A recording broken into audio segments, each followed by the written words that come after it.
আজকে আমরা ফ্যাক্টর বা উৎপাদক কিভাবে বার করতে হয় সেটা আমরা শিখবো এবং ফ্যাক্টর বা উৎপাদক কয় প্রকার সেটাও আমরা দেখে নেব।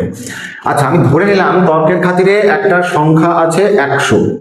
এবার আমরা উৎপাদক কিভাবে বার করতে হয় না, এই 100কে যখন আমরা উৎপাদকে বিশ্লেষণ করি, যেমন উৎপাদকে বিশ্লেষণ যদি আমরা করি তাহলে 100কে ভাঙলে কত হয়, 2 দিয়ে যাবে, 50 দুগুণে 100, আবার 50কে 2 দিয়ে যাবে, 25 দুগুণে 50, 25কে আবার 5 দিয়ে যাবে, 5 5 25।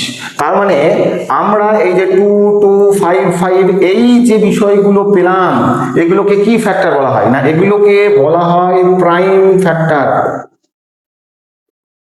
প্রাইম ফ্যাক্টর বা মৌলিক উৎপাদক।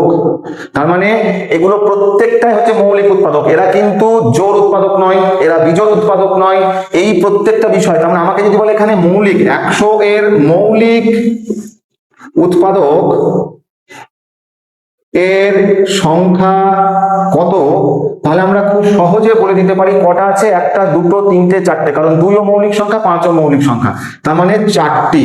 অর্থাৎ 100 এর মৌলিক উৎপাদকের সংখ্যা কয়টি, 4টি। তাহলে আমরা যখন ফ্যাক্টর বার করি, ফ্যাক্টরকে যখন উৎপাদকে বিশ্লেষণ করি, তখন আমরা যে বিষয়টা পাই সেগুলো কিন্তু প্রত্যেকটাই মৌলিক উৎপাদক, প্রাইম ফ্যাক্টর। তারা কিন্তু না জোড় উৎপাদক না বিজোড় উৎপাদক, কিচ্ছু নয়, তারা প্রত্যেকেই কিন্তু মৌলিক উৎপাদক। তাহলে আমাকে যদি মৌলিক উৎপাদক বার করতে দেয়, তাহলে আমরা এইভাবে বার করে আমরা যে পাশের যতগুলো সংখ্যা পাবো প্রত্যেকটাই মৌলিক সংখ্যা, এবং তাদের মাথাগুলোকে যদি আমরা গুনি তাহলে যে কটা পাবো সেইটাই হয়ে যাবে আমার মৌলিক উৎপাদকের সংখ্যা।